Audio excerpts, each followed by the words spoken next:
त्या दवाखान्यापुरता रोड नाही झाला गेल्या अनेक वर्षापासून। हा, याविषयी तुम्हाला तर म्हणजे रोखोक बोलावं लागेल, बहु रोख बाजू धरून नाही पण एक नाही. परिस्थिती मांडावं लागेल तुम्हाला की हा रोड झाला रोखोक बोलायचं झालं तर हे पाहे गाव ठाण्यातली जागा आहे, हा जुना रस्ता आहे, हा 70 वर्षापासून असेल, किती वर्षापासून आहे, त्यामुळे हा रोड झाला नाही आपण बोलू शकत नाही। शासन काय करणार आहे त्या जागेमध्ये रस्ता चांगला करल, कमी जास्त करल। मी तर या मताचा आहे की बालाजी देवस्थानाचं महत्व अति ठिकाणी पोहोचलेलं आहे।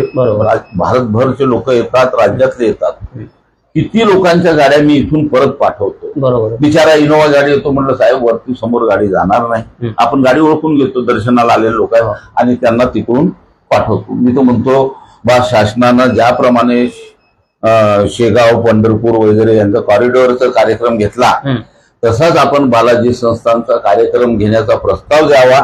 सर्व मेकरवासियांनी एक आंदोलन सारखं करावं किंवा आता सध्या हा सरकार सर्व जितके पण धार्मिक स्थळ आहेत त्यांचे उद्धार करण्याचं काम करत आहे, चांगलं काम करत आहे। याच्या अगोदर धार्मिक स्थळाचा उद्धार करण्याचं काम फक्त अहिल्याताई होळकर यांनी केलेलं आहे, तितक्या प्रमाणात जोरात चालू आहे।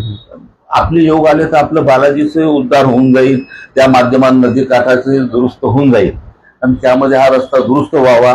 जागा लागली तर आमच्यासारख्या लोकांच्या जागा आहेत त्या पण 5-5 फूट घ्याव्या, पण रस्ता मोठा करावा अशी माझी विनंती आहे। नाही, ते जेव्हा होईल तेव्हा होईल, देवस्थानचा विकास, बालाजीचा संस्थांचा विकास ते नंतर मोठा विषय येतो, हा रस्ता व्हायला नाही पाहिजे।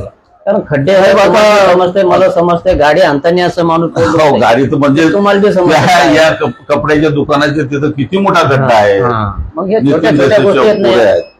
आणि अनेक जण आश्वासन देतात, तुम्ही पाहता जाता की बा करतो, होऊन जाईल, पाहून जाईल, प्रत्यक्षात पूर्ती होऊन नाही राहिल्या ना।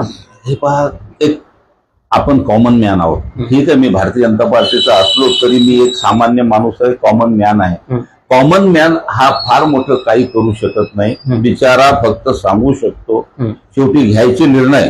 आता कितीतरी रस्त्याचे निर्णय असतात, जिल्हा परिषद ते म्हणतात की आमच्या नगरपालिकेत येत नाही, कोणी म्हणतो आमच्या याच्यात येत नाही, कोणी म्हणतो मार्केट कमिटीमध्ये येत नाही, अशा विविध प्रकारचे कारण असतात। त्या कारणामध्ये मला जायचं नाही, काही कारण असो, पण भाऊ काही असलं तरी जनतेला सुविधा मिळावी ही तर माझी विनंती आहे। मग त्यामध्ये नगराध्यक्ष असो का आमदार असो का माजी आमदार असो का खासदार असो, सर्वांनी प्रयत्न करावे। जनतेनं आलटून पालटून सर्वांना मतदान केलेलं आहे, बरोबर आहे, म्हणून सर्वांचा त्यांच्यावर हक्क आहे आणि त्यांचाही आमच्यावर हक्क आहे। म्हणून या सर्वांनी मिळून विकासामध्ये कोणताही रोडा न आणता काम झालं पाहिजे ही माझी विनंती।